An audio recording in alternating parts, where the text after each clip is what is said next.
पारुल का जायका में आपका स्वागत है। आज मैं बनाने जा रही हूँ हॉट चॉकलेट। तो आइए देखें हॉट चॉकलेट बनाने के लिए हमें किन किन चीजों की जरूरत होगी। 500 ml दूध, 2 बड़े चम्मच कोको पाउडर, 2 बड़े चम्मच ताजी मलाई, 8 टुकड़े डार्क चॉकलेट, 2 टुकड़े दालचीनी और 1 बड़ा चम्मच शक्कर। सबसे पहले सॉस पैन में दूध और दालचीनी डाल देंगे और उबलने के लिए रख देंगे। हम दालचीनी इसलिए डालते हैं ताकि इसका स्वाद दूध में अच्छे से आ जाए। अब इसमें ताजी मलाई, शक्कर, डार्क चॉकलेट और कोको पाउडर डाल देते हैं और अच्छे से मिलाकर 2 से 3 मिनट तक उबलने देते हैं। यम्मी हॉट चॉकलेट पीने के लिए तैयार है।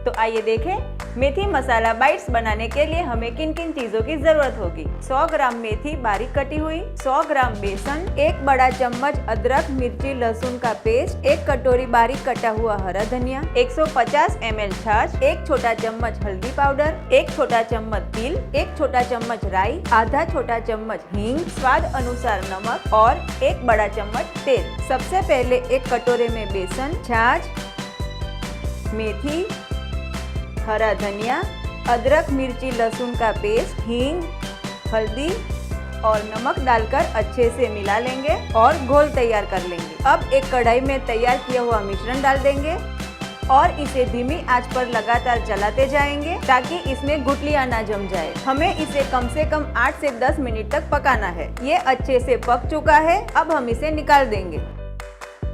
अब इसे ऐसे अच्छे से फैला देंगे और ठंडा होने के लिए रख देंगे। अब एक छोटी कढ़ाई में तेल, राई और तिल डालकर तड़का तैयार कर लेंगे। अब ये तड़का फैलाए हुए मिश्रण पे डाल देंगे और इसे ऐसे छोटे चौकोर टुकड़ों में काट लेंगे। पौष्टिक और स्वाद से भरपूर मेथी मसाला बाइट्स परोसने के लिए तैयार है।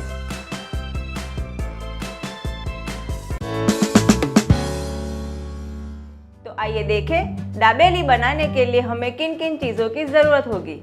1 बड़ा चम्मच साबुत धनिया, 1 छोटा चम्मच जीरा, 1 छोटा चम्मच सौंफ, 2 बड़ी इलायची, 15 से 20 काली मिर्च, 3 से 4 छोटे टुकड़े दालचीनी के, 1 बड़ा चम्मच पिसा हुआ सूखा नारियल, 1 बड़ा चम्मच लाल मिर्च पाउडर, 8 से 10 लौंग, 1 छोटा चम्मच हल्दी पाउडर, आधा छोटा चम्मच हींग, 1 छोटा चम्मच शक्कर, स्वाद अनुसार नमक, 5 बॉयल और मैश किए हुए आलू, 6 दाबेली पाव, 1 कटोरी खजूर इमली की मीठी चटनी, 1 बड़ा चम्मच लहसुन की चटनी, 1 प्याज बारीक कटा हुआ, 1 कटोरी अनारदाना, 1 कटोरी मसाला सींग, 1 कटोरी बारीक कटा हुआ हरा धनिया, 1 कटोरी नायलॉन सेव,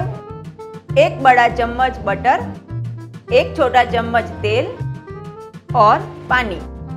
सबसे पहले एक कढ़ाई में साबुत धनिया, बड़ी इलायची, काली मिर्च, दालचीनी, लौंग, जीरा, सौंफ, नारियल, लाल मिर्च पाउडर, हल्दी, हींग, शक्कर और नमक डालकर 1 मिनट तक ड्राई रोस्ट कर लेंगे। अब इसे ठंडा होने के लिए रख देंगे। ठंडा होने के बाद इसे मिक्सर में दरदरा पीस लेंगे। अब उसी कढ़ाई में तेल डालेंगे, उसमें पिसा हुआ मसाला और खजूर इमली की चटनी डालकर 1 मिनट तक सौते करेंगे। अब इसमें मैश किए हुए आलू और नमक डालकर अच्छे से मिला लेंगे।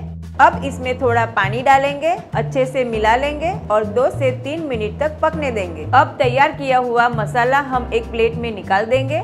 उसके ऊपर नारियल, अनारदाना, उसके ऊपर मसाला सींग, हरा धनिया और सेव डाल देंगे।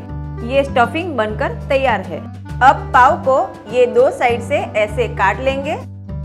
अब इसमें लहसुन और खजूर इमली की चटनी लगाएंगे। अब इसमें तैयार किया हुआ स्टफिंग डालेंगे। ऊपर थोड़ा सा प्याज डालेंगे। अब ऊपर से फिर से लहसुन और खजूर इमली की चटनी डालेंगे। अब फिर से थोड़ा स्टफिंग डालेंगे। अब एक कढ़ाई में थोड़ा सा बटर डालेंगे और दाबेली को दोनों साइड से अच्छे से सेक लेंगे। अब दाबेली को दोनों साइड से ऐसे सेव में डिप कर लेंगे। ऐसे ही हम सारी दाबेली तैयार कर लेंगे। ये गर्मा गर्म कच्ची दाबेली सर्व करने के लिए तैयार है। अगर आपको मेरी ये रेसिपी पसंद आती है तो प्लीज ये साइड पे सब्सक्राइब बटन क्लिक करें और ये साइड मेरी और रेसिपीज देखने के लिए क्लिक करें। मैं जल्द ही नई रेसिपीज के साथ लौटूंगी। Till then stay foodie and stay healthy.